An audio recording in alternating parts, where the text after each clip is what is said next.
विश्वास और बढ़ गया। एक कॉलोनी से दूसरी कॉलोनी थोड़ा और अच्छा लगा।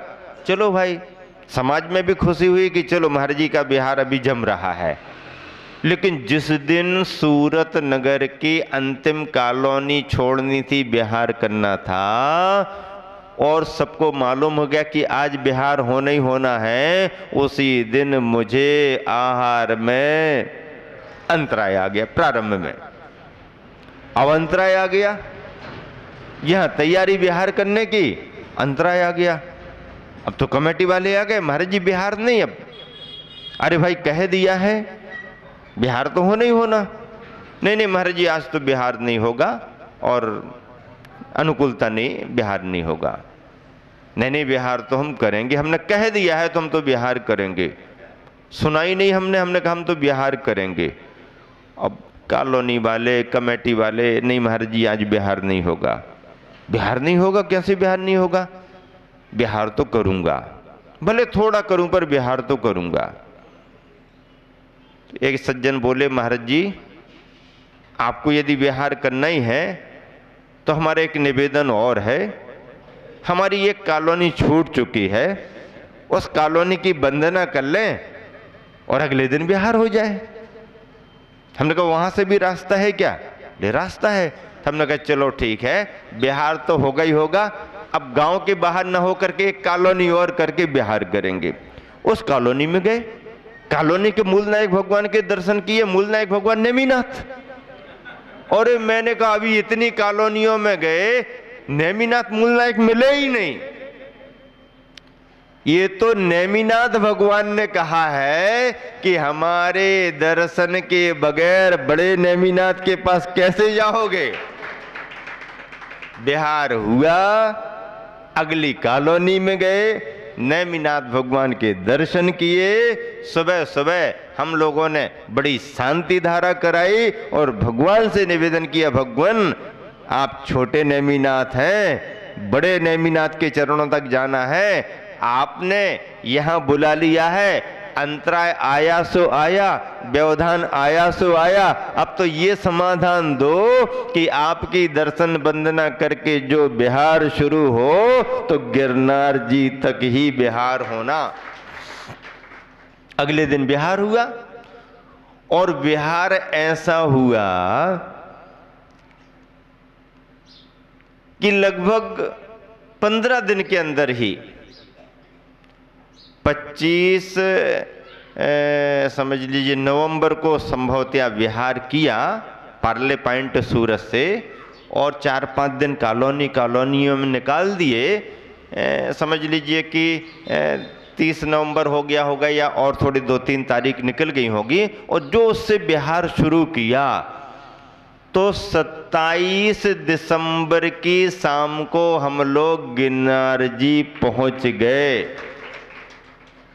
आश्चर्य की बात तो ये कि इतने लंबे विहार में किसी एक भी दिन, एक भी टाइम का विहार रुका नहीं। सुबह शाम सुबह शाम सुबह शाम। चतुर्दशी भी आई, पाक्षिक प्रतिक्रमण भी करना हुआ, तो बिहार करने के पहले पाक्षिक प्रतिक्रमण, और अब क्या बैठे बैठे यहां पर गांव में बिहार शुरू। डेली सुबह शाम सुबह शाम सुबह शाम सुबह शाम। समझ लीजिए कि 20-25 दिन में ही हम लोग पहुंच गए। अच्छा बिहार हो गया। क्या सोच करके गए कि पहाड़ की वंदना नहीं करेंगे तो नहीं करेंगे, गिरनार जी के नीचे नीचे की वंदना भी कर लेंगे तो हमारी गिरनार वंदना हो गई। जब वहां तक पहुंच गए और बिहार में कहीं नहीं रुके तो विश्वास ऐसा बढ़ गया, अब तो वंदना करेंगे। लोगों ने मना किया। 4-6 हजार सीढ़ियां हैं पहली टोंक पर जाने की। महाराज जी आप तो यहीं की वंदना कर लो। हमने कहा यहां तक आए हैं और अनुकूलता बनी है तो भले ही पहली टोंक तक, लेकिन हम तो पहली टोंक तक जाके वंदना करेंगे, पहली टोंक तक जाएंगे। पहली टोंक पर पहुंच गए, जो सोचा नहीं उस समय पर पहुंच गए। हमने कहा भाई ये क्या हो रहा है, और पहली टोंक पर वंदना की। रात्रि विश्राम पहली टोंक के मंदिर में अंदर ही मूल वेदी के सामने, वहीं पर ठंड ऐसी हवा जनवरी की, लेकिन वहीं पर विश्राम सब महाराज जियों ने किया। सुबह उठे, पुजारी को बुलाया, अभिषेक कराया और हमने भगवान से निवेदन किया, भगवान अब पहली टोंक तक तो आपने बुला लिया है, अब 5वीं टोंक तक की वंदना और करने को आगे बढ़ रहे हैं। शांति धारा कराई, बड़ी शांति धारा करा के पूरे विश्वास के साथ, किसी की सुनना नहीं, चलो। और गए, 5वीं टोंक की वंदना करके वापस आ गए। आहारचर्या पहाड़ पर ही नीचे से कार्यकर्ता, त्यागी व्रती ब्रह्मचारी भाई बहन पहुंच गए, ऊपर ही चौका लगाया, ऊपर ही झरनों का पानी जो स्टोर करके रखा था उसी से मुनि संघ की आहारचर्या संपन्न, सामायिक भी की। सामायिक के बाद नीचे धर्मशाला में आगमन हो गया, एक वंदना हो गई, अब लोभ और बढ़ गया। यहां तक आए, बार बार थोड़ी आते हैं, भले 1-2 दिन रुक जाओ, लेकिन एक वंदना और करेंगे। 1-2 दिन रुक करके फिर वंदना उसी तरीके से, दूसरी भी हो गई, अब 3 वंदना होना चाहिए। रत्नात्रय की प्रतीक 3 वंदना, तीसरी वंदना भी कर ली, एक उपवास भी होना चाहिए, क्षेत्र पर आए हैं तो एक निर्जल उपवास भी कर लिया, फिर अनुकूलता देख करके वहां से विहार किया। ऐसे ही तारंगा जी का, ऐसे ही पालीताना का, तीनों क्षेत्रों की वंदना और तीनों क्षेत्रों पर एक एक उपवास। एक जगह हमारे केसुलन छुए, एक जगह हेलक जी के केसुलन छुए और वंदना निराबाद चलती रही।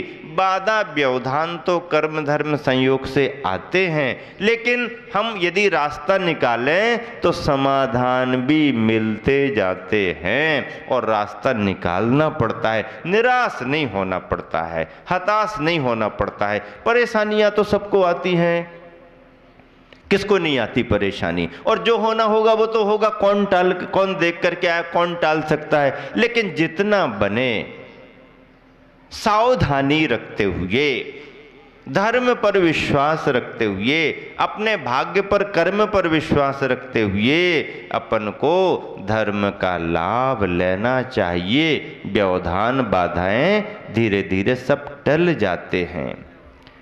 एक बहन ब्रह्मचारिणी दीदी आचार्य श्री के पास रोती हुई पहुंच गई। आचार्य श्री, हम सभी पढ़ाई करते हैं, साथ साथ में आश्रम में रहते हैं, सभी बहनों को याद हो जाता है, हमको याद नहीं होता है, क्या करें, बहुत दुख होता है। हम उपवास भी कर लेते, हम केसलुंच भी कर लेते, हम नीरस भोजन भी कर लेते, हम सामायिक भी खूब कर लेते, सब तो कर रहे आचार्य श्री, लेकिन हमें याद नहीं हो पाता। सब जन अपनी अपनी पढ़ाई में जल्दी जल्दी सुना देते हैं और हमको याद नहीं रहता, हम कुछ बता नहीं पाते हैं, क्या करें आचार्य श्री। अब आचार्य श्री गुरु हैं, सब समझते तो हैं, अपना अपना कर्म का क्षयोपशम होता है, कोई ज़रूरी थोड़ी है कि सारे में मतलब क्षयोपशम एक जैसा ही हो। और मोक्ष मार्ग में यदि किसी का क्षयोपशम कम है तो वो मोक्ष मार्गी बन नहीं सकता, ऐसा नहीं। यदि क्षयोपशम अच्छा होने पर ही सभी लोग दीक्षा लेते तो विद्वानों को पहले दीक्षा लेना चाहिए, क्योंकि उनको तो सभी शास्त्रों का ज्ञान होता है। और फिर शिवभूति जैसे महाराज जी, जिनको मारुस मातुस भी याद नहीं रहा, 2 शब्द भी याद नहीं रहे, और अष्टपाहुड़ में कुंद कुंद स्वामी ने उनके नाम की प्रशंसा कर दी और 2 शब्द याद नहीं रहे, मुनि की चर्या समझते रहे, निर्दोष पालन करते रहे और 2 शब्द भी उनको याद नहीं हो पाए। 2 शब्द की परिभाषा, महाराज जी आप क्या करते, किन व्रतों का पालन करते, ऐसा कोई पूछ ले तो उसकी परिभाषा वो ना बता पाए, क्या क्या कहा जाता है ये ना बता पाए, पर चर्या एकदम निर्दोष और विशुद्धि ऐसी बड़ी कि उनको उसी भाव से केवल ज्ञान और निर्वाण की प्राप्ति हो गई।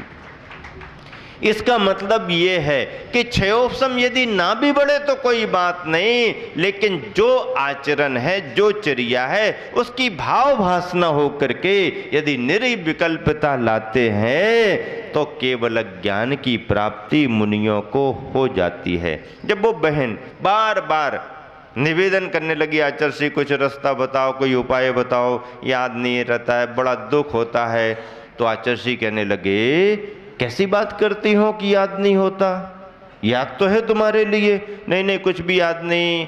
अरे चिंता क्यों करती हो, क्षयोपशम बढ़ जाएगा, चिंता मत को, सब ठीक हो जाएगा। नहीं नहीं याद तो नहीं रहता, तुम्हारे को यदि इतना भी याद रहा कि मुझे याद नहीं हो पा रहा, तो भी तुम्हारा कल्याण हो जाएगा।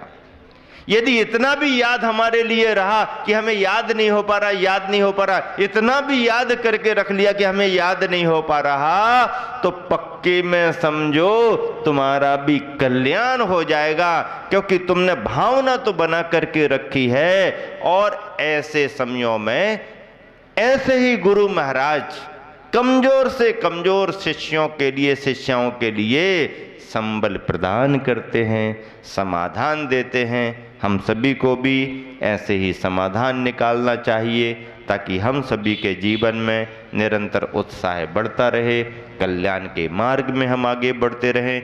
अनुकूलता आने पर तो सभी लोग कुछ ना कुछ कर लेते हैं, लेकिन प्रतिकूलता होने पर भी यदि मन में उत्साह रख करके कोई धर्म के कार्यों को करता है, शुभ कार्यों को करता है, अच्छा लाभ लेता है, तो प्रशंसा उसकी पहले होती है, क्योंकि इसने परेशानी में, प्रतिकूलताओं के समय में, जबकि उसके पास साधन सुविधाएं ज़्यादा नहीं है, उस समय इसने ऐसा लाभ लिया, ऐसा कार्य किया, तो उसकी प्रशंसा पहले होती है, फिर सभी की प्रशंसा होती है।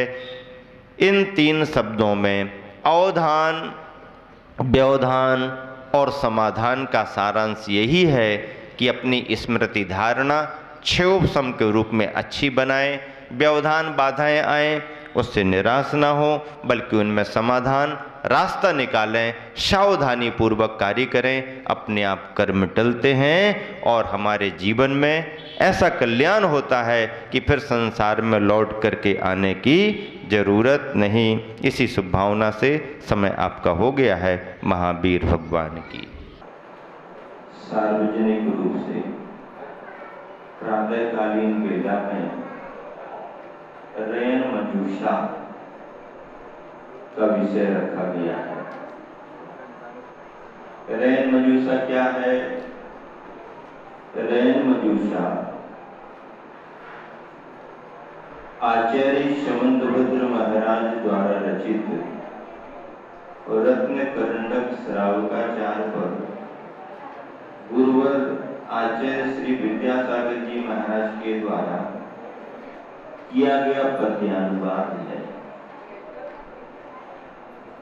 रत्न करंडक श्रावकाचार्य के नाम से जो ग्रंथ है, उस ग्रंथ का पद्यानुवाद तो गुरुवर ने किया ही, बल्कि नाम का भी अनुवाद करते हुए रयन मंजूषा यह पद्यानुवाद का नाम रखा। आचार्य शमंतभद्र महाराज जी द्वारा रचित ग्रंथ रत्न करंडक श्रावकाचार्य श्रावक धर्म की विवेचना का सर्वाधिक महत्वपूर्ण, अत्यंत प्रामाणिक और प्राचीन ग्रंथ है।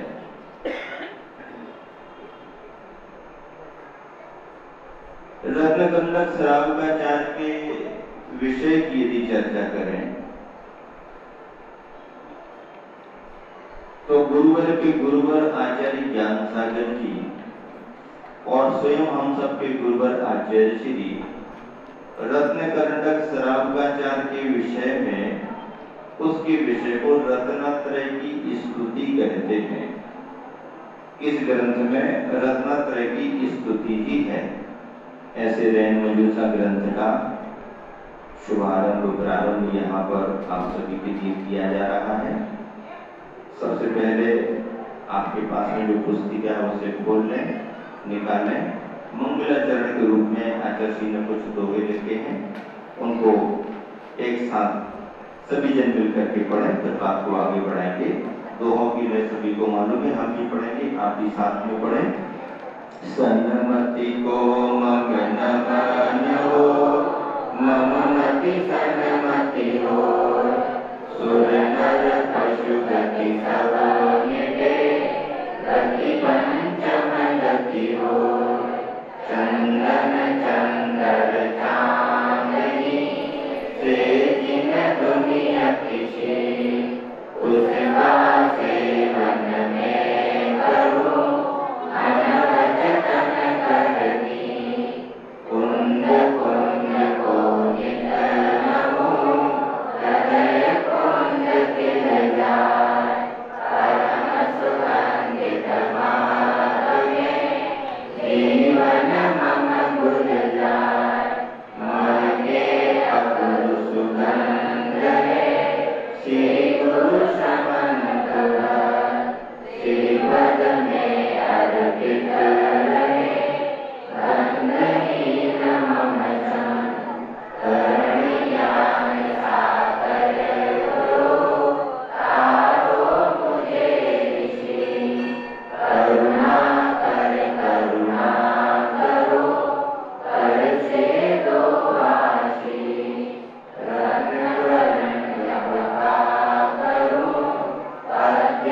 तरह गुरुवर ने अपने अनुवाद के पहले मंगलाचरण लिखा है। इसका अर्थ समयानुसार कभी आपको आगे बता दिया। आज आप सभी को मूल मंगलाचरण करना है। रत्नगंगा श्रावकाचार में आचार्य समंतभद्र महाराज जी ने मंगलाचरण करते हुए वर्धमान स्वामी को याद किया है, उनकी वंदना की है। नमः श्री वर्धमानाय निर्धूत कलिलात्मने सालोका नाम चलोका नाम जय विद्या दर्शनायते। इस रूप में मंगलाचरण है, मूल कृतिका मंगलाचरण है। आचार्य ने जो पद्यानुवाद किया उसकी चर्चा है। रत्नगंगा का पहला अधिकार सम्यक दर्शन का अधिकार माना गया है। सम्यक दर्शन के अधिकार में ग्रंथ का मंगलाचरण है, उसकी चर्चा आगे करेंगे। मंगलाचरण एक साथ मिलकर के पढ़ना है। लय मेरी भावना की है, ज्ञानोदय छंद में है, लय आपको आती है, मैं भी पढ़ूंगा, आप भी साथ में मिलकर के पढ़ेंगे, सभी को अच्छा लगेगा। चलिए अपनी अपनी पुस्तक में से मिलान करके पढ़ें। बाहर भीतर से युक्त हो वर्धमान